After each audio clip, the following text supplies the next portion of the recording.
Ayah dan anak pelaku pembunuhan sadis memperagakan 23 adegan saat menjalani rekonstruksi kejadian di Kabupaten Polewali Mandar, Sulawesi Barat, Senin, 1 Desember 2025. Puluhan warga sekitar ikut menyaksikan, polisi bahkan harus memperketat penjagaan.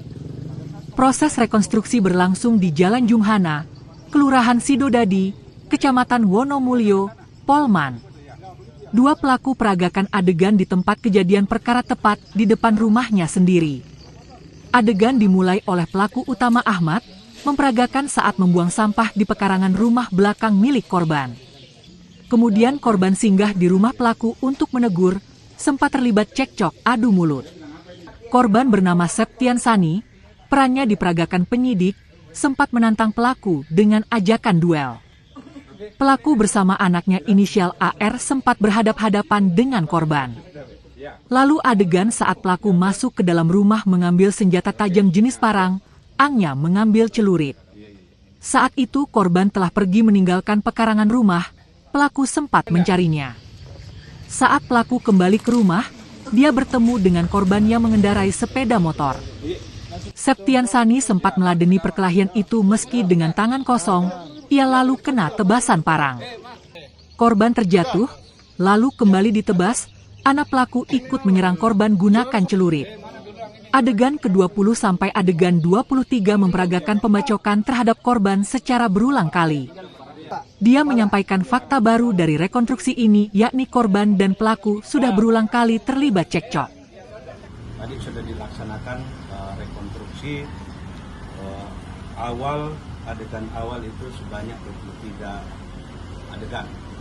Namun dalam pelaksanaan kami temukan ada fakta baru berawal dari pada bulan Oktober. Bulan Oktober memang antara tersangka dan korban sudah sempat berselisih paham atau cekcok mulut. Kemudian 4 hari kemudian terjadi lagi pertengkaran mulut atau cekcok mulut antara tersangka dan korban. Itu kami juga lakukan adegan tambahan ini untuk mengungkap fakta-fakta baru. Nanti dari sinilah fakta-fakta baru kami akan gali, kemudian melaksanakan kembali gelar perkara bersama penyidik terkait masalah penerapan pasal. Tujuan dari rekon ini mencocokkan antara keterangan saksi-saksi kemudian tersangka dengan fakta-fakta yang ada di TKP untuk memperkuat penerapan pasal yang disangkakan. Terus dari fakta di lapangan sendiri tadi dari hasil rekon itu bisa terlihat kemudian itu ada berapa kali pembacokan dilakukan si pelaku?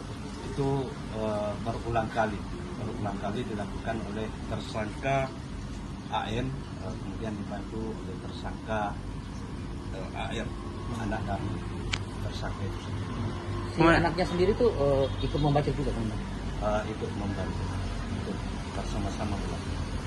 Komandan, yang hasil rekon tadi apakah ada perencanaan pembunuhan, pasal perencanaan atau? Setelah hasil rekon ini kami mencocokkan kembali keterangan-keterangan saksi dan akan melakukan gelar kembali terkait sangkaan pasal perencanaan. Ya. Pemicu persoalan awal. Pemicu diawali pada bulan Oktober itu dengan adanya tersangka membuang sampah atau rumput yang hasil pembersihan yang ada di depan rumahnya, kemudian dibuang ke pekarangan belakang korban sehingga korban menegur. Disitulah awal mulanya selisih paham. Rentetannya berapa bulan dari awal kejadian itu? Dari awal kejadian bulan Oktober, kemudian kejadiannya di tanggal 14 November. 1 bulan. Untuk ancaman hukuman sendiri teman-teman? Ya. Ancaman hukuman Pasal sementara yang disangka ini kami masih mau menggelarkan kembali terkait masalah penerapan pasal. Perencanaan, pasal perencanaan Belum kami akan bahas di gelar perkara. Rekon tadi berjalan aman? Alhamdulillah berjalan. Download Tribun X sekarang, menghadirkan lokal menjadi Indonesia.